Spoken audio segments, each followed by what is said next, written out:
കേരള സർവകലാശാലയ്ക്ക് പിന്നാലെ നിയമ പോരാട്ടത്തിൽ സാങ്കേതിക സർവകലാശാലയും.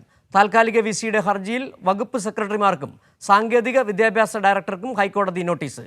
ഹർജിയിൽ സർവകലാശാലയും കക്ഷി ചേർത്താണ് കോടതിയുടെ നോട്ടീസ്.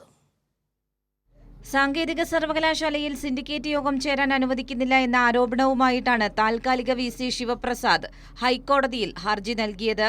നിയമപോരാട്ടത്തിൽ നിന്ന് പിന്നോട്ടില്ല എന്ന നിലപാടിൽ സിൻഡിക്കേറ്റും രംഗത്തുവന്നു.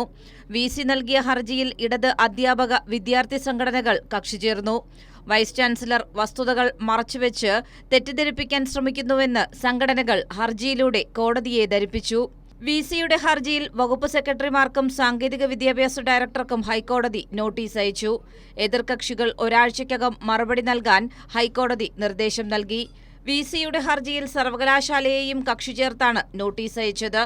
എല്ലാ സർവകലാശാലകളിലും താൽക്കാലിക വിസിമാരെ ഉപയോഗിച്ചുകൊണ്ടുള്ള ചാൻസലറുടെ നീക്കത്തിന്റെ ഭാഗമാണ് സാങ്കേതിക സർവകലാശാലയിലെ നിയമപോരാട്ടം എന്നതാണ് അക്കാദമിക് രംഗത്തെ വിദഗ്ധരുടെ വിലയിരുത്തൽ.